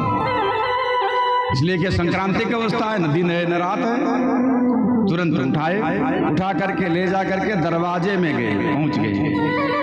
भाई दरवाजा ना घर के अंदर होता है ना बाहर होता है। इसने वरदान प्राप्त किया था। अब भगवान कहने लगे देखो तुमने ब्रह्मा जी से वरदान प्राप्त किया था कि उनके द्वारा रचित सृष्टि में किसी भी जीव के द्वारा मेरी मृत्यु ना हो। मैं ब्रह्मा जी की सृष्टि से नहीं हूँ, मैं तो खंबे से उत्पन्न हुआ हूँ। अब मेरा आधा शरीर मनुष्य का आधा सिंह का है। तो और देखो न ये दिन है और न रात्रि है, ये गोधूली बेला है। और जब दरवाजे में चले गए तो कहते ये दरवाजा है, ये न घर है न बाहर है, मध्य में हो तुमने ये भी वरदान मांगा था न मैं आकाश में मरूं और न पृथ्वी पर मरूं। भगवान नृसिंह अपना एक पैर आगे किए, उठा करके ऐसे लिटा लिया। क्या देखो ये न जमीन है और न आसमान है, ये तो अंतरिक्ष है, 20 का भाग है। तुमने ये भी वरदान प्राप्त किया था, ना अस्त्र से मरूंगा ना शस्त्र से मरूंगा। भगवान ने अपने नख से इसके सीने में प्रवेश करवा दिया और उसका प्रहार करके इसका सीना फाड़ दिया। और जैसे सीना फाड़ दिया तैसे इसकी मृत्यु हो गई। अब मृत्यु होने के बाद भगवान का नृसिंह जो स्वरूप था, नृसिंह स्वरूप को बड़ा क्रोध था ही। अब इंद्रादि जो देवता थे, इंद्रादि देवता सोचने लगे कि भगवान के सामने कैसे जाएं। इनका क्रोध इतना बढ़ गया था कि इनकी हिम्मत नहीं हो रही थी कि मैं इनके सम्मुख जाऊं। ब्रह्मा इत्यादि देवता कोई नहीं जा रहे थे। ब्रह्मादि देवता सब गए लक्ष्मी के पास। लक्ष्मी जी से कहे कि चलो देवी अब तुम ही कुछ कर सकती हो। भगवान बड़े क्रोधित हो गए। और लक्ष्मी जी को आगे करके लेकर के अब लक्ष्मी स्वरूप देखी, नृसिंह स्वरूप का। लक्ष्मी जी डर गई, मैंने तो ऐसा स्वरूप कभी देखा ही नहीं, पीछे चली गई। अब क्या करना चाहिए? अब जिसने भगवान को बुलाया, जिसका स्मरण करने, जिसने स्मरण किया है वही अब चाहेगा तभी कुछ होगा। तो लोगों ने प्रहलाद जी को भेजा। प्रहलाद जी के जा करके लेट गए भगवान नृसिंह भगवान के सामने। जैसे लेटे भगवान ने के तुरंत उठा करके अपने गले से लगा लिया, सिर पर हाथ पे रखा। बेटा अरे तुम तो बड़े भाग्यशाली हो, तुमने तो मुझको जीत लिया, बताओ मैं तुमको क्या दे दूं। भगवान ने जब इस प्रकार से कहा तो कि प्रहलाद जी कहने लगे प्रभु आपका तो दर्शन मुझको प्राप्त हो गया, अब मुझको कुछ नहीं चाहिए। और प्रभु अब के बाद आप मेरे परिवार में किसी को मारेंगे नहीं। फिर इसके बाद भगवान ने किसी राक्षस का राक्षस कुल में जो लोग थे उनका फिर वध नहीं किया। और प्रहलाद ने कहा कि और वरदान मांग लो। तो कहा प्रहलाद जी ने कहा कि त्रिसप्त पुता पिता पुता 21 पीढ़ी के जो मेरे पिता हैं वे पवित्र हो जाएं। 21 पीढ़ी के, एक पीढ़ी नहीं। हाँ, और वैसे दूसरे अर्थ में ऐसा समझना चाहिए त्रिसप्त पिता पुता अर्थात 7 अपने कुल के और 7 मातृपक्ष के और 7 जो है ससुराल पक्ष के, ससुर इत्यादि। ये भी तो पिता ही हैं। तो कहे 7 पीढ़ी, 3 कुल की 7 पीढ़ियां इनको पवित्र कर दो, ऐसा अर्थ समझ लीजिए।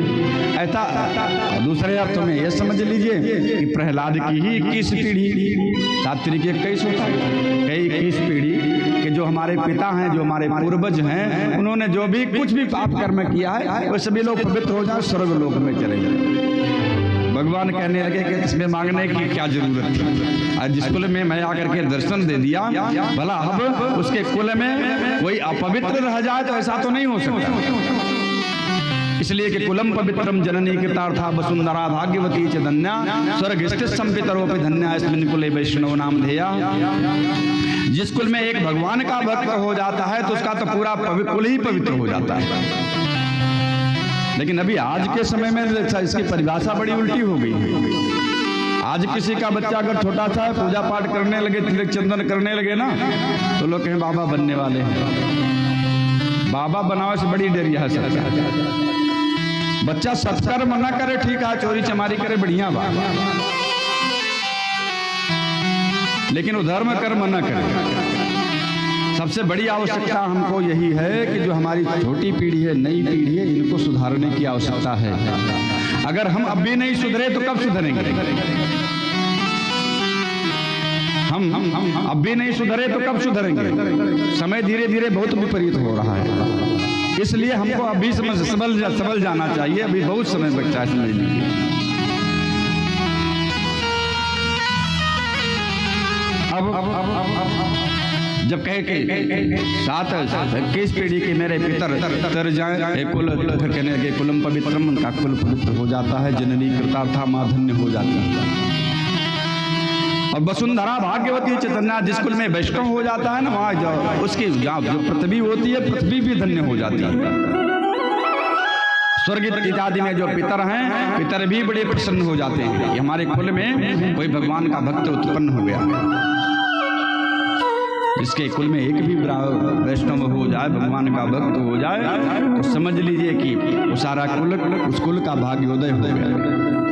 अभी तो सन्यासी भी कोई नहीं बनेगा, धीरे धीरे करके सबको एक ही संतान, दो ही संतान हो रही। जिसको एक ही संतान है वो सन्यासी बन जाएगा तो क्या करेंगे? पहले 4-4 लोग होते थे परिवार में, तो 1-2 सन्यासी हो जाते थे तो कोई प्रभाव नहीं पड़ता था।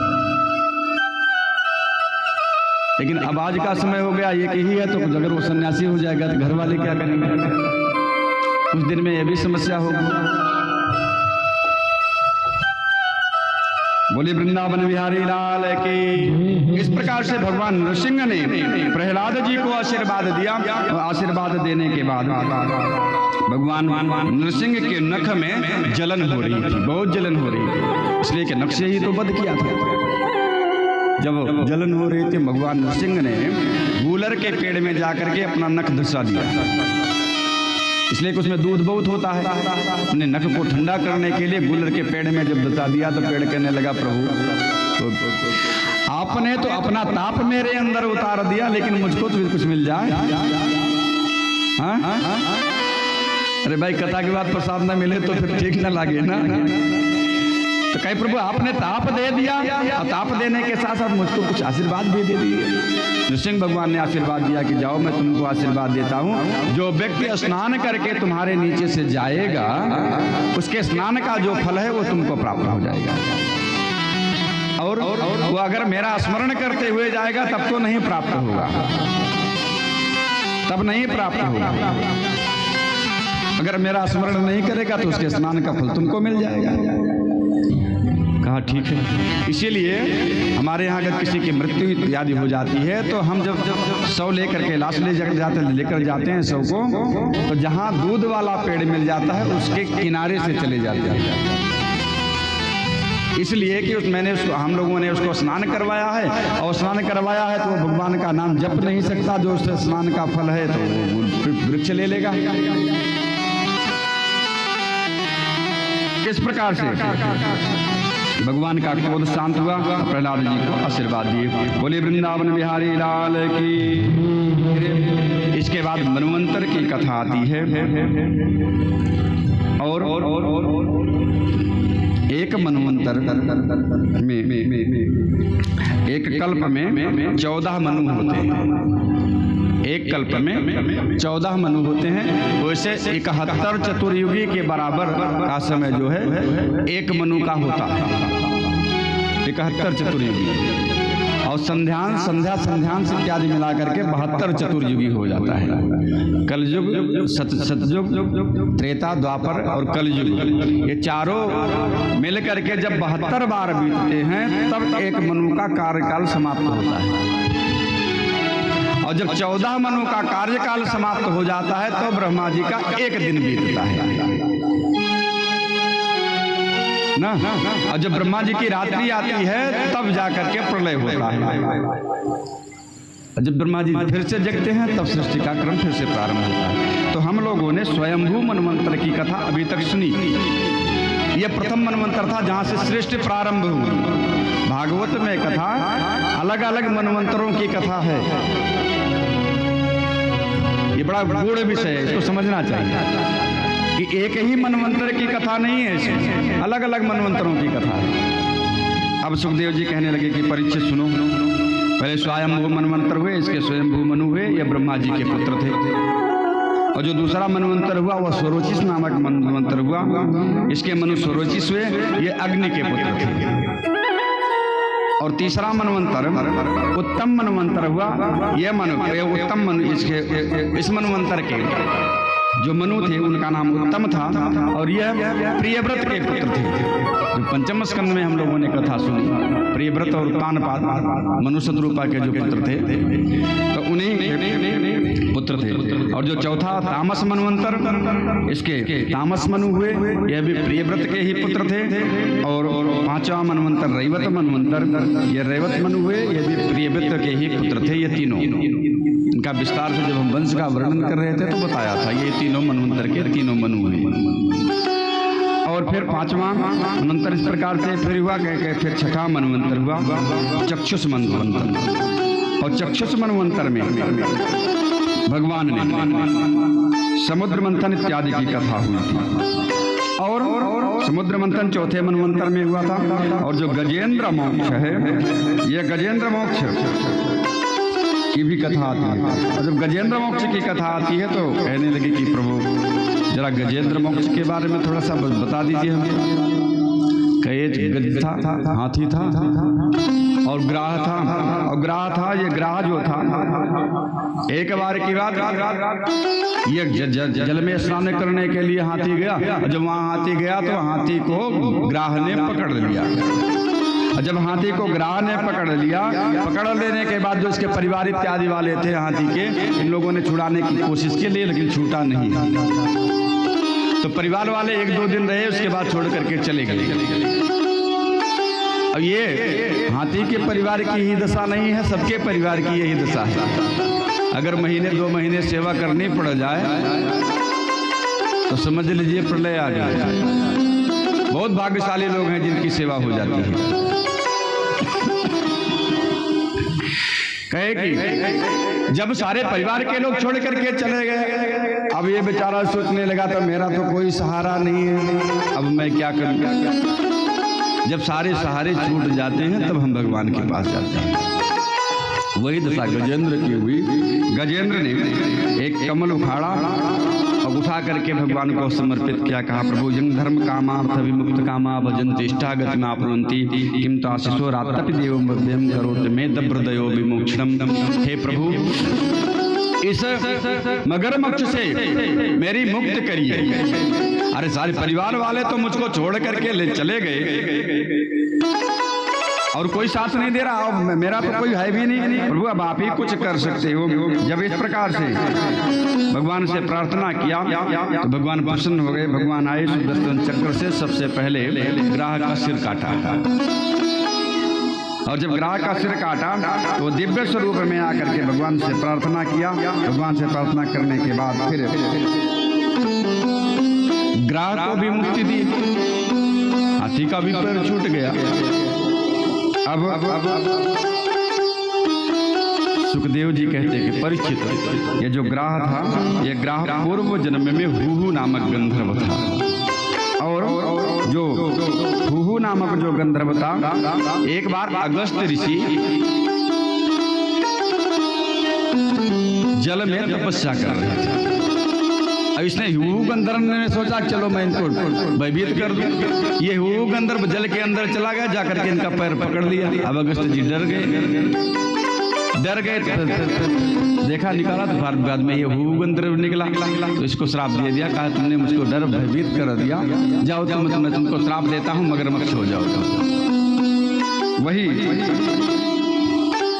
हूहू गंधर्व जाकर के ग्राह हो गया।